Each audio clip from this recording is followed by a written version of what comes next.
For as long as I can remember, life in Chicago was simple, steady, almost predictable. Our little house on Maple Avenue had been my home since I was a child. And though it was nothing grand, just a two-story with faded blue shutters and a sloping front yard, I'd never wanted for much. My parents, Susan and Richard, both worked long hours. Mom was a nurse at the local hospital, and Dad drove for a delivery company. They saved every penny, never really splurging, always practical. We talked sometimes about dreams, places we wanted to see, but it always felt far away, almost imaginary. Europe, maybe, or a cruise along the coast of California. For them, though, Hawaii was the ultimate fantasy. I'd grown up hearing them talk about Maui sunsets and the soft sand of Waikiki, always with a sigh and a smile. I never thought they'd actually go. My dreams, though, stretched just a little further than our quiet block. At 23, I was hungry for adventure, restless, like there was something out there I needed to find. So, when my friends Rebecca and Julia planned a trip to Los Angeles, I was quick to jump in. My parents hesitated at first, asking all the questions that parents ask. But soon their concern faded, replaced by a glimmer in their eyes that I hadn't seen before. Maybe, Mom whispered to Dad one night when they thought I wasn't listening. Maybe it's finally our turn. I smiled, pretending to scroll through my phone, while I listened to them, hearts pounding with hope. There was something different in the air the week before we left. It was the middle of June, hot and muggy, thunderstorms rolling in almost every night. I felt a chill sometimes, a shiver that would catch me off guard. It sounds silly, but I remember double-checking the locks on my window one evening, staring out at the dark street, feeling like the shadows were moving. But every time I brought it up to my parents, they just laughed. "You're just nervous about traveling," Dad said, squeezing my shoulder. "Don't let your imagination run wild." Maybe he was right. After all, we were all about to step outside our routines. That always brings a kind of fear, doesn't it? Packing for LA, I felt something shifting inside me, a mix of anticipation and dread. Rebecca texted me about beaches, and Julia sent a playlist for the road trip, but in my mind, I kept picturing my parents in Hawaii, walking along those bright shores. I never seen them splurge on themselves before. When they finally bought their tickets, spending almost every dollar they had saved, I thought Mom might cry. They went overboard with the planning, printing out maps, comparing prices, and arguing over which luau to visit. For once, I saw them laughing together, like teenagers. Maybe I'd underestimated how much they needed this trip. The night before we left, our house was filled with the sound of zipping suitcases and last-minute phone chargers. We ate dinner on paper plates takeout, something greasy and delicious, and clinked glasses of sparkling cider. There was a kind of magic in the air, as if, just for a moment, we were a family untouched by worry or routine. "To new adventures," Dad said, raising his cup. "To letting go," Mom added, her eyes shining. Our flights left the next morning, only a few hours apart. My parents' flight to Honolulu was first, and they hugged me for what felt like a year before disappearing into security. I tried not to show how nervous I was, but Mom noticed, smoothing my hair one last time. "Call us as soon as you land," she said, her voice a little shaky. "And have fun, Liz. Promise me?" I promised. Sitting in O'Hare Airport, watching planes take off and land, I felt the weight of everything all at once. I was alone, really alone, for the first time in my life. There's a particular kind of freedom that comes with that, and a little fear, too. When I finally landed in Los Angeles and stepped out into the golden California sun, I texted my parents. "Landed safe. Love you both." The reply came almost instantly, filled with emojis and excitement from Hawaii. It made me smile, my practical, cautious parents, finally letting go.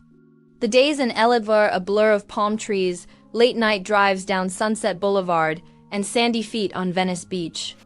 Rebecca, Julia, and I stayed in a little Airbnb in Santa Monica, living on breakfast burritos and iced coffee. I felt alive in a way I hadn't in years, laughing until my stomach hurt, feeling the thrill of the unknown. But every night when things got quiet, I thought about my parents, thousands of miles away, and I hoped they were safe and happy. On the third night, Rebecca woke me up. Someone was banging on the door, shouting in the hallway. For a moment, my heart raced. I remembered the chills, the feeling of being watched back home. But it was just a drunk neighbor, harmless, just lost. Still, it shook me. I texted my parents, but the message didn't go through. I stared at the screen, feeling that same unease from before. Eventually, I fell back asleep, telling myself it was nothing. Meanwhile, in Hawaii, my parents lived like royalty. They sent photos every day, Mom in a flower crown, Dad surfing for the first time, both of them holding fancy drinks with umbrellas. They talked about helicopter tours and boat rides, sunset dinners by the beach, and how it felt to finally put themselves first. I could hear their laughter through their texts and voice notes, and it made me happy and a little guilty too. They deserved this, after so many years of hard work and sacrifice. But under the surface, I couldn't shake the sense that something was off. My dreams were strange houses that disappeared, phones that never answered, keys that didn't fit the lock. Even the sunshine felt a little too bright, as if warning me not to get too comfortable. As the week went on, the messages from my parents grew shorter, less frequent. I told myself they were just busy, finally living their dream. I buried the uneasy feeling, losing myself in the energy of Los Angeles, letting the city carry me away. Little did I know, everything was about to change.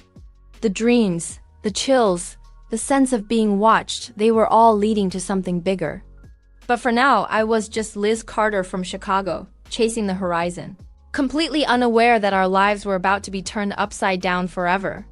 I never imagined my parents' return to Chicago would be anything other than ordinary, maybe a little bittersweet, with post-vacation blues and stories of surf lessons gone wrong. Instead, what happened next would haunt them, and me, for years.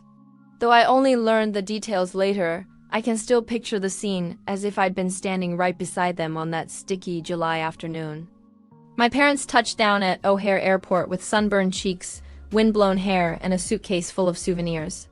They talked and laughed the whole train ride back, reliving every sunset, every luau, every silly mishap. Dad held Mom's hand, something I'd never seen him do in public before. Even when the taxi finally turned onto Maple Avenue, there was a lingering sense of warmth between them, a vacation glow they wanted to last forever. But as they pulled up to the curb, that glow flickered out, replaced by something cold and unfamiliar. Our little blue house with the weathered porch swing and lopsided fence looked wrong. At first, they thought it was just the effect of being away or maybe the harsh afternoon sun. But the details piled up quickly. The grass was overgrown. Wildflowers strangled the front path, and a sleek black Range Rover, definitely not ours, sat parked in the driveway. Dad stepped out first, his brow furrowed. Mom trailed behind, confusion etched on her face. She clutched her souvenir bag to her chest like a shield. As they drew closer, the sounds of unfamiliar voices drifted from inside the house, children laughing, a woman calling out in Spanish. Moving men bustled back and forth, carrying in boxes labeled Smithson. Smithson? We'd never known any Smithsons. Mom hurried up the porch steps, knocking hard on the front door. A moment later, a tall, red-haired woman opened the door, blinking in surprise. Behind her, a little boy clung to her jeans. "Can I help you?" she asked, her tone polite but wary. "My name is Susan Carter," Mom said, her voice trembling. "This is our house. We just got back from vacation, and..." The woman shook her head, puzzled. "I'm sorry, but we bought this house 2 weeks ago. We have all the paperwork. Are you sure you have the right address?" Dad stepped forward, anger rising in his voice. "There must be some mistake. This is 1821 Maple Avenue. We've lived here for over 20 years. Now the woman's expression changed. She hesitated, then motioned for her husband, a tall, bearded man in a Cubs cap, to bring over a folder. Inside were property deeds, signatures, and a bill of sale. My parents' names were there, but so was a line at the bottom that they didn't recognize my signature, in careful blue ink. The sale date was exactly 3 days after they'd left for Hawaii. Shock hit them like a physical blow. Mom staggered back, clutching Dad's arm for support. Dad's voice grew tight. This can't be right. There's no way. We didn't sell our house. How? He fumbled in his pocket for his phone, dialing my number with shaking hands. I was unreachable. My phone rang and rang, then went straight to voicemail. Dad tried again, then texted frantically. "Liz, call us. Emergency. Our house, something's wrong." No answer. He tried my friends, even my old boss at the diner, but nobody had seen me or heard from me in days. The reality of their situation slowly began to sink in. They had no house. All their belongings, our family photos, mom's recipe box, dad's fishing rods were gone, packed away or discarded by strangers. All they had were the suitcases from Hawaii and the clothes on their backs. Their savings, spent on hotel rooms and airplane tickets, were almost gone. There was no backup plan, no secret stash of cash, no family nearby to lean on. Mom's sister lived in Maine, thousands of miles away, and they hadn't spoken in years. The police were sympathetic but could do little. The paperwork was legitimate. The officer gently explained that unless they could prove fraud or coercion, the sale would stand. He suggested they find somewhere to stay, maybe a shelter or a budget motel, and contact a lawyer. Dad thanked him, but I know his voice must have sounded hollow. For 2 nights, my parents drifted from one cheap motel to another, clutching their luggage and trying to make sense of the disaster. The city felt colder, louder, less familiar. They moved through the streets like ghosts, haunted by memories of what they'd lost. In the cramped motel room, with flickering neon outside and thin, scratchy sheets, Mom broke down and sobbed. Dad, always the rock, could only hold her and whisper empty reassurances. They argued too about money, about who was to blame, about whether they should have trusted me with anything important. The tension simmered just beneath the surface. How could their home be gone? How could their daughter, their only child, be unreachable? Each time they tried to call, the panic grew. Every time the phone didn't ring, hope drained away. During the day, they wandered through the neighborhoods, sometimes walking past the house again just to see if it was all a dream. But the Smithsons were always there, cheerful and oblivious, painting walls, hanging curtains, starting a new life where ours had ended. The garden Mom had loved was now trampled by moving men. The sound of unfamiliar laughter drifted out the windows that used to be ours. Homelessness, even for a few days, is a humiliation that seeps into your bones. They stood in line for free coffee at the church down the street, counting out the last of their dollars for a single meal.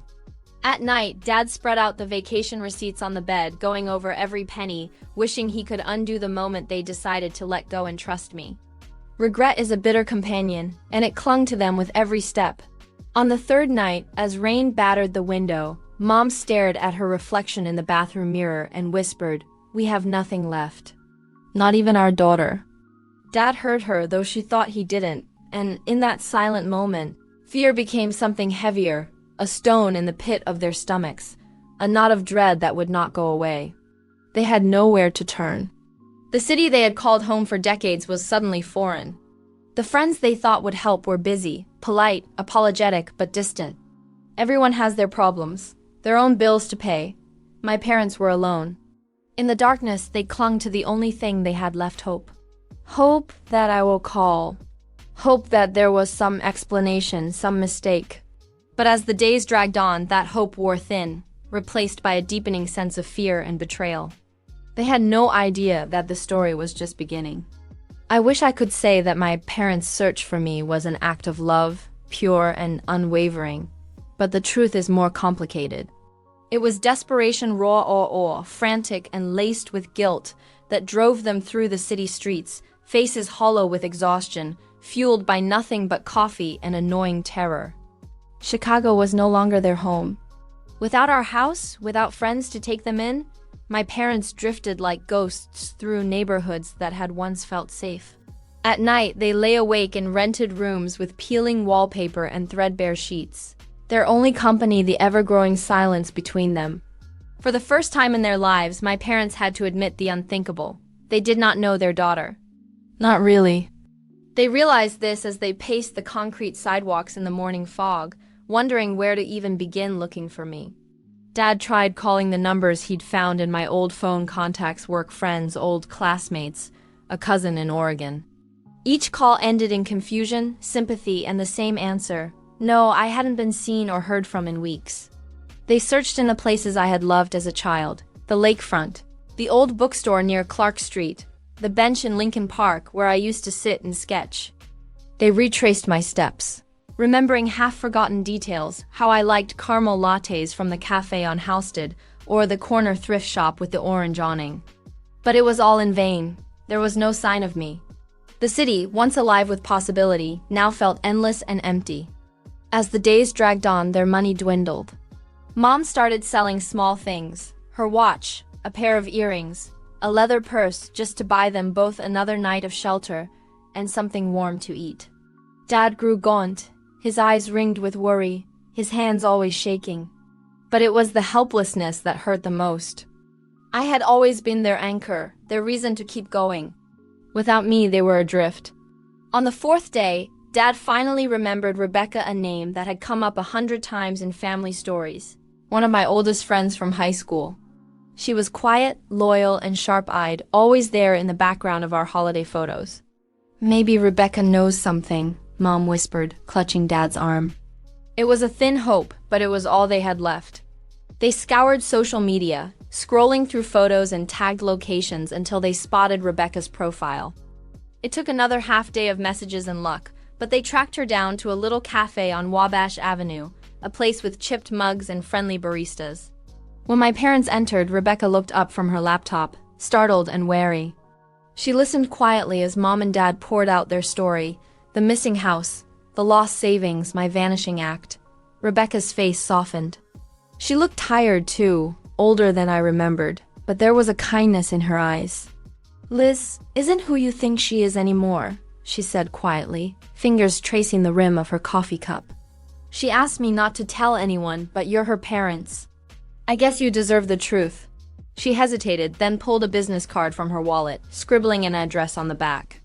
"She's in New York, 5th Avenue. That's all I know."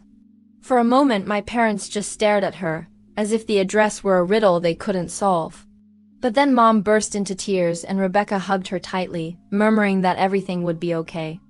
As my parents left, Rebecca watched them go with a look I can only describe as regret, knowing perhaps what they would find but powerless to stop it.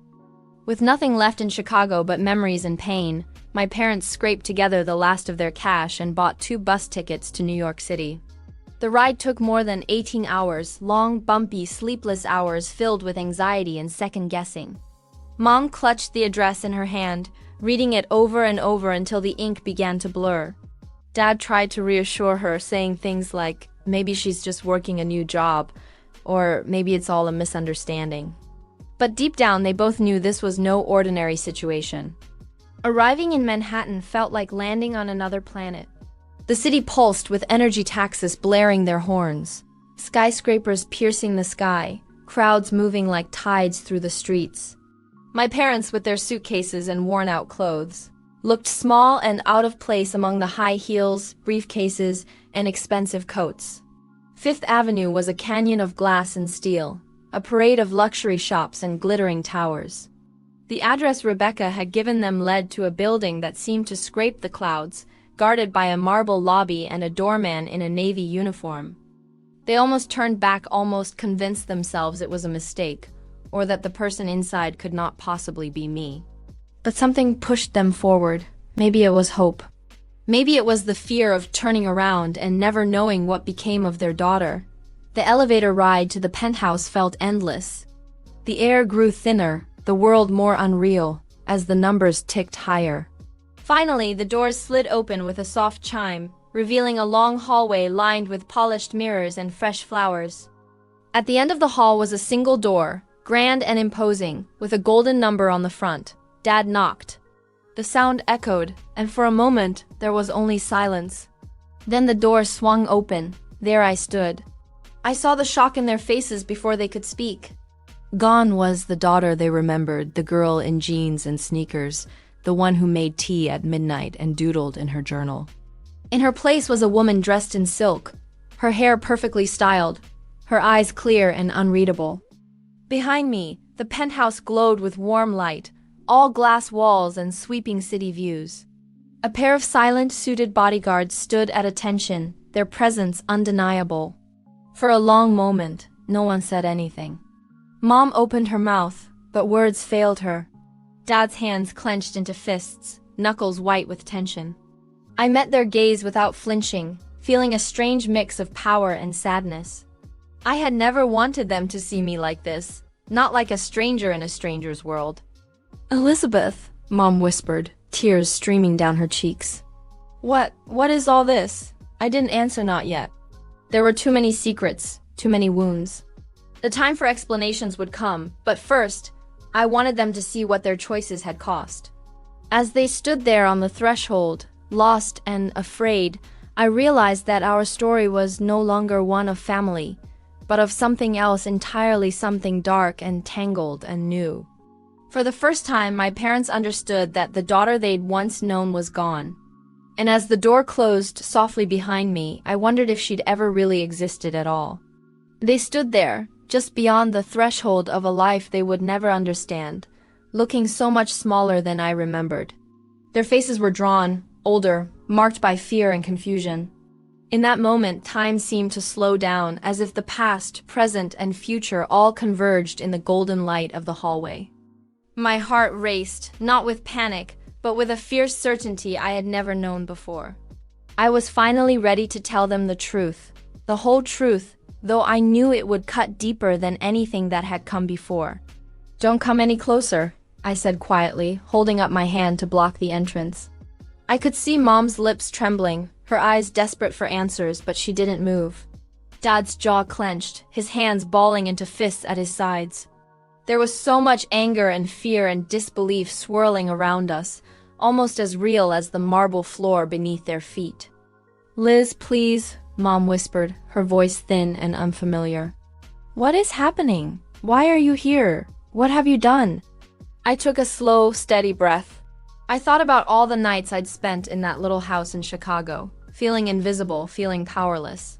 I remembered how my parents had left me behind, spending everything I had ever saved for college, every dollar I'd scraped together waitressing or drawing portraits for tourists at the Navy Pier, so they could finally live their dream in Hawaii. I remembered every phone call that went unanswered while I waited, alone, in a city that suddenly didn't feel like home. "You always thought you knew me," I began, my voice cold but steady. "But you never did. You never knew Grandpa either. You thought he was just an eccentric old man, always traveling, always disappearing on mysterious business trips across America and Europe. I was the only one who ever asked what he did. I was the only one who listened when he started to talk." They stared at me, blinking, struggling to process what I was saying. I could see Dad's anger burning in his eyes. He wanted to argue, to demand answers, but I raised my hand again, silencing him. "After Grandma died, Grandpa let me in on his secret," I continued, my voice growing stronger. "He wasn't just your father. He was the king of the underground world. He built an empire you couldn't even imagine, running a network from Chicago to Paris, London to Miami. He kept it all hidden, layers of shell companies, secret accounts, entire buildings nobody else even knew he owned." Mom gasped, covering her mouth with her hands. Dad took a step forward, but the guards behind me shifted their weight, and he stopped, rooted to the spot. "You're lying," he managed to choke out. "This isn't possible." "He was never just a businessman," I snapped. "He was a legend. And when he died, he left it all to me. $66 billion. Lawyers in New York and London, dozens of properties, art collections, entire portfolios full of companies nobody's ever heard of. Everything, every secret, every penny came to me the day you two left for Hawaii." The silence that followed was like a chasm. Their world, which had already tilted so far off its axis, now spun completely out of control. I watched as the realization dawned in their eyes. The money, the sale of the house, my sudden disappearance. None of it had been an accident. It was all a choice, a cold, calculated revenge for years of being unseen, undervalued, and abandoned. "You left me with nothing," I said, my voice almost breaking, but I forced it to stay hard. "You spent everything I had ever saved and didn't look back. And when you came home and found it all gone, you thought I was the villain. You thought I was the one who had betrayed you." Mom's eyes filled with tears, her hands shaking as she reached out for me. "Liz, please, we didn't know. We never wanted to hurt you. We thought you'd be okay, we thought you'd understand." I stepped back, shaking my head. "You thought only of yourselves. You always have. You never listened to me, never cared about what I needed or wanted. You never cared about what Grandpa tried to leave behind for me. Maybe you should have asked more questions." Maybe you should have cared enough to see the truth before it was too late. Dad tried one more time, his voice raw and pleading. Just let us talk to you. Let us inside, Liz. We can fix this. We can figure something out. I shook my head, steel in my spine. No, you don't get to come in. You don't get to see this world. You don't get another chance. This isn't your life, it's mine. Everything you see here, everything you lost, it was never really yours to begin with. Grandpa left it for me because I was the only one who ever listened.